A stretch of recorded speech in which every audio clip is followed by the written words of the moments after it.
Dar vienas influenceris islamistas pasirodė esąs sukčius. O šiandien kalbame apie Lily J. Žinote tą šviesiaplaukę Australę, kuri atsivertė į islamą ir mėgsta įtikinti žmonės savo religijos grožiu. Pasirodo, kad apsimetusi idealia islamiste, ji iš tikrųjų yra tokia pat korumpuota, kaip ir visi kiti.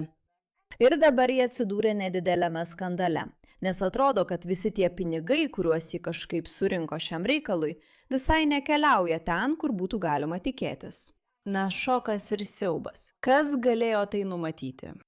Ir paaiškėjo, kad tai ne tik skandalas. Lily J ir jos vyras turi šiokią tokią pinigų vagysčių, kitaip tariant, žmonių apgaudinėjimo istoriją. Taigi ji iš esmės turi milžinišką platformą.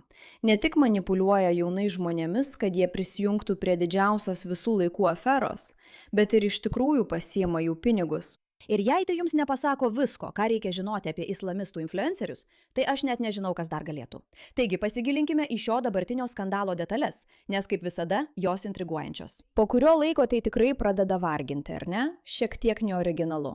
Einam. Alhamdulillah, pradžia. Pagaliau. Atvira. Šviesiaplaukė moteris su šypsena didžiuodamasi rodo vaikų namus, kuriuos, kaip teigia, įkūrė Ugandoje. Mes juos nuplovėme, davėme naujus drabužius, viską, ko reikia vaikui. Reikia, kad jis užaugtų. Pozityvioje, Mylinčioje aplinkoje. tačiau atidžiau pažvelgus viskas nėra taip, kaip atrodo. Pažvelkite į langą, kurį galite pamatyti po ryškiu Lily J Foundation plakatu. Šiame kadre jis visiškai pasislinkęs. Tai akivaizdus ženklas, kad šis įrašas yra netikras. ABC News Verify nepavyko rasti jokių nepriklausomų šaltinių patvirtinančių šio vaikų namų egzistavimą. Taip pat nepavyko rasti jokių pagalbos organizatorių ar vyriausybės pareigūnų Ugandoje, kurie būtų girdėję apie šį fondą. Ar jūs norite pasakyti, kad ši moteris kuria dirbtinio intelekto vaizdo įrašus, kuriuose atrodo, jog ji rūpinasi mažais našlaičiais Nigerijoje, ir visa tai yra netikra? Viešpatie, jie tiesiog pakėlė takį į visiškai naują lygį. Tiesioginė prasme. Ne tik meluoja, kai juos pagauna, bet ir kuria netikrus melus, netikrą turinį. Tai beprotiška. Šiame klipe, kuriame Lily J išdidžiai demonstruoja sunkvežimį, kuris, kaip teigiama, gabena pagalbą į Gazą. Dar viena klaida. Užrašas mirga virš jos rankos. Dar vienas skaitmeninio klastojimo požymis. Taigi ji taip pat apsimeta teikianti pagalbą Gazai. Ji apsimeta padedanti mažiems juodaodžiams vaikams Nigerijoje. Ji apsimeta duodanti daiktus Gazo žmonėms. Ir atspėkite, kieno pinigus jį tam ima? Jūsų pinigus. Nes jūs tiesiog bandote paremti mielą šviesiaplaukę atsivertėlę, kuri atrodo tikrai daro gerą pasaulį. Pasitikėjimas yra būtinas humanitariniam instinktui, o jo išnaudojimas yra šokiruojantis. Net jei esate gimęs musulmonas. Lily J, kilusi iš Kvinslando ir dokumentavusi savo atsivertimą į islamą, turi beveik 3 milijonus sekėjų Instagram tinkle.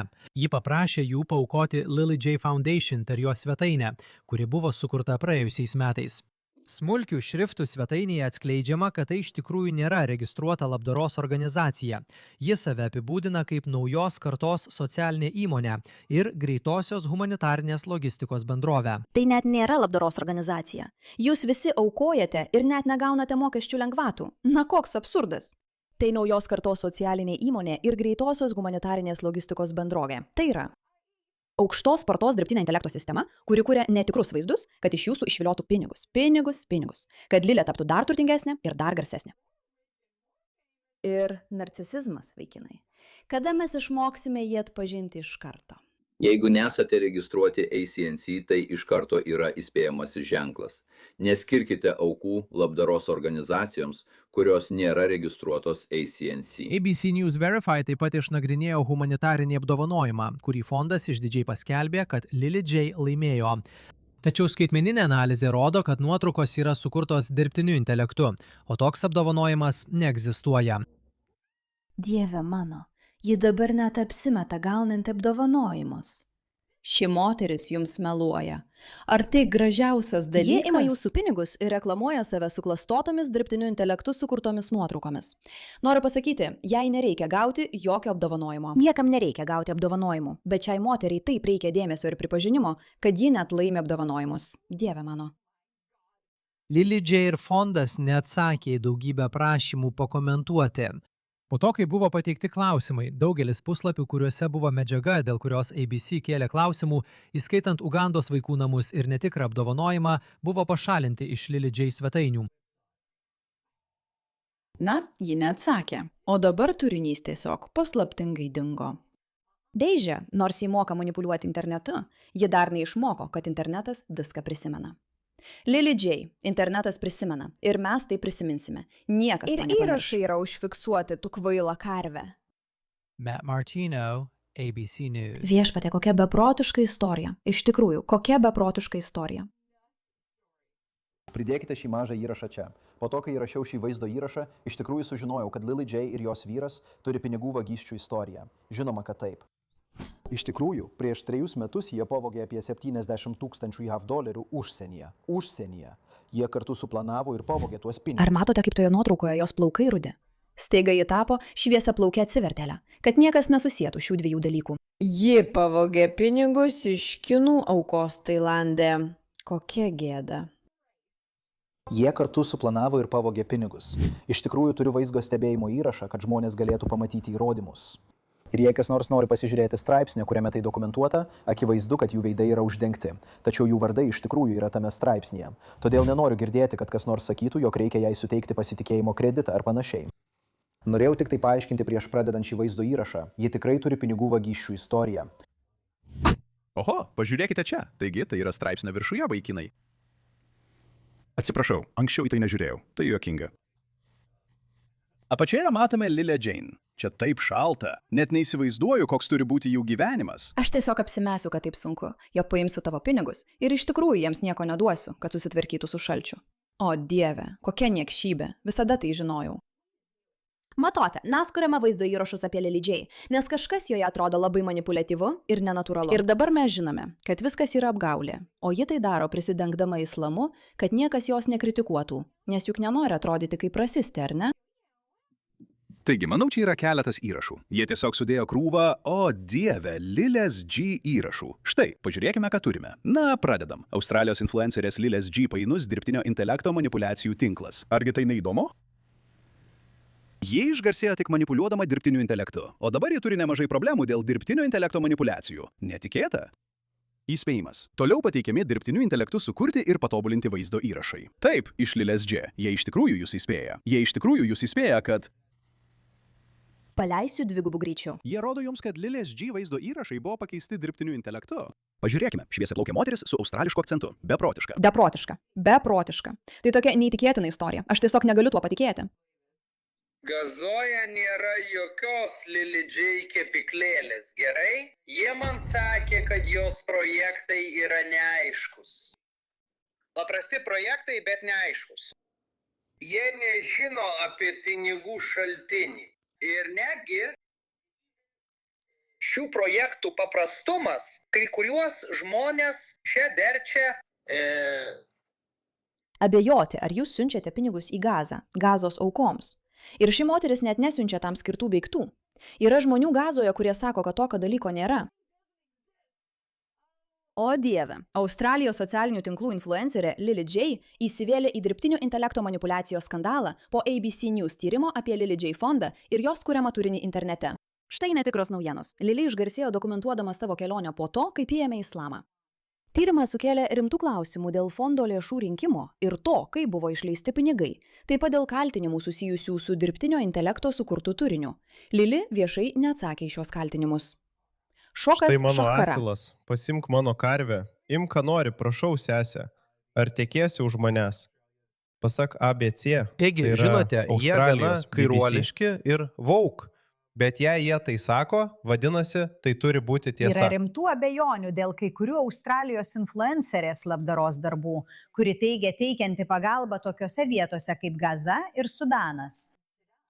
ABC News Verify tyrimas atskleidė, kad dalis socialiniuose tinkluose skelbiamos informacijos apie Lily J fondą yra sukurta arba patobulinta dirbtiniu intelektu. Net negaliu apsakyti, kaip mane tai džiugina. Mes stebėjome visą šitą situaciją ir galvojame, ši moteris visiška beprotė. Ji visiška beprotė ir meluoja tiesiai į akis. Ir štai taisyklė, vaikinai. Jūs žinote mano taisyklę. Jei žmogus pameluoja vieną kartą, jis meluos ir milijoną kartų. Negalima pasitikėti tokiu žmogumi. Kai tik jis pameluoja, pasitikėjimas žlunga. Pasitikėjimas prarandamas. Ji nuolat meluoja apie savo religiją. Net jei ji iš tikrųjų ją pakeitė. Arba tiesiog suprato, kad tai buvo naudingas dalykas, kuriuo galima pasinaudoti. Mes neturime jokio supratimo, ar ji iš tikrųjų palaiko islamą ar ne. Ir dabar matome, kad ji meluoja ir kitose savo gyvenimo srityse. Beje, priminimas visiems naujiems sekėjams. Sveiki atvykę į Bušbeką. Islamizacijoje. Ir jūs visi žinote, kodėl aš taip sakau, kad mūsų neuždraustų. Takija yra viena iš jų religinių taisyklių. Takija yra taisyklė, leidžianti meluoti, norint išsaugoti orumą. Ir jei tavo religija skatina melą, tuomet manipuliaciją ir korupciją matysi visose srityse. Ir tu negali nieko pasitikėti. Paprasta, lengva. Ir žinoma, čia Lily Džėjus tai įrodo. Oho. Prie mūsų dabar prisijungia Matt Martino. Matai, ką dar gali papasakoti apie Lily Džėj? Tu seki šią istoriją. Taigi prieš paklausydami Mato, kadangi kalbam apie labdaros veiklą, štai kaip ji manipuliuodavo žmonėmis. Alhamdulillah, džiragale. Ar matei tai?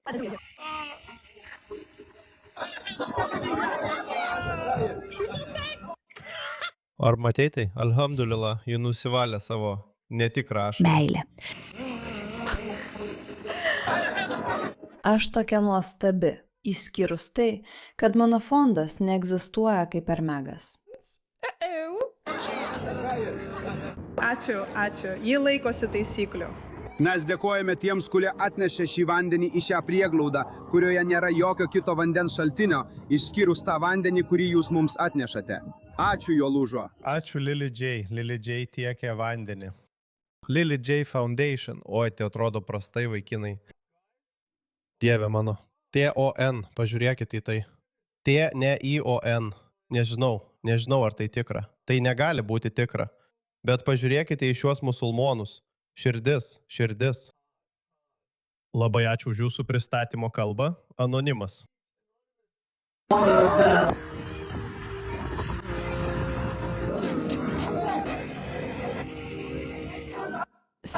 Tokia aukšto lygio manipuliacija, vaikinai.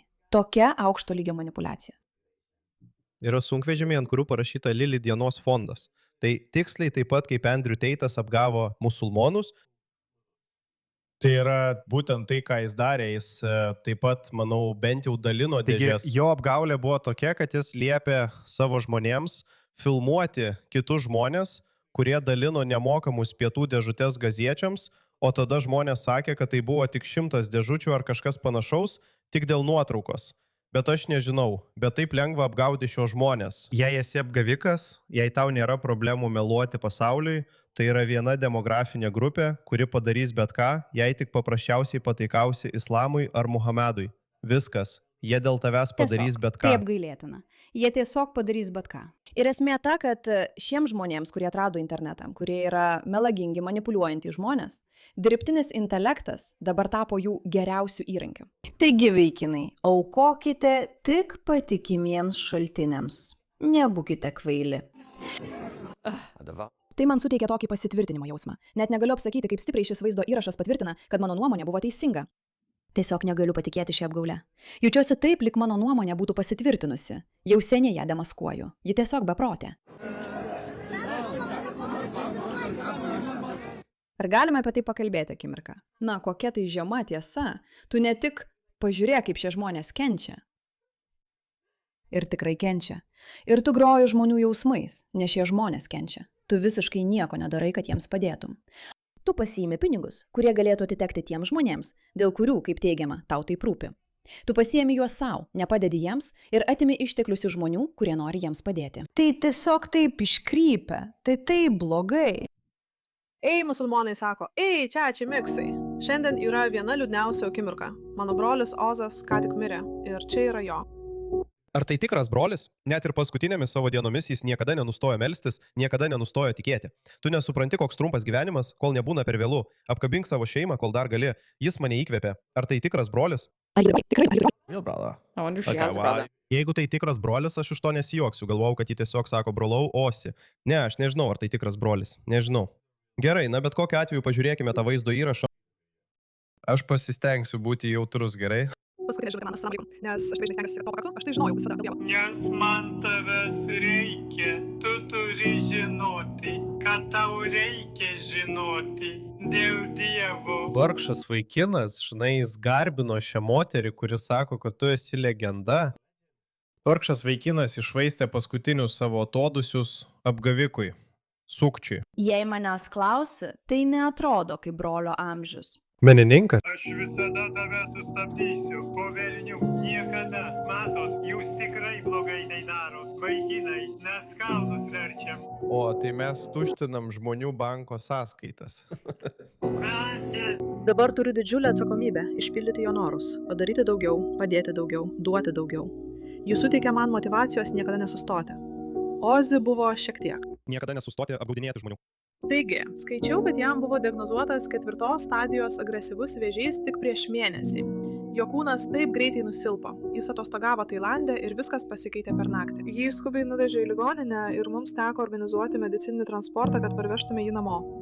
Visą laiką, kol jis buvo ligoninėje, jis tik meldėsi ir klausėsi Korano. Nepaisant to, Koranas jam nepadėjo. Jis vis kartojo tą pačią frazę. Negaliu tuo patikėti. Influencerė, kuri dokumentavo savo atsivertimą į islamą 3 milijonams Instagram sekėjų. Praėjusiais metais ji įsteigė savo vardo fondą, kuris teigia teikiantis pagalbą Gazoje, Ugandoje, Sudane ir daugybėje kitų vietų. Mes ištyrėme dalį jos turinio ir ypač vieną vaizdo įrašą, kuriame ji teigia Ugandoje įkūrusi vaikų namus. Radome nemažai. Vaizdo įrašo pradžioje pasakiau Nigerija. Atsiprašau, tai Uganda. Įrodymai apie dirbtinio intelekto manipuliaciją. Panašu, kad jis save įterpė į kadrus iš vaikų namų Ugandoje.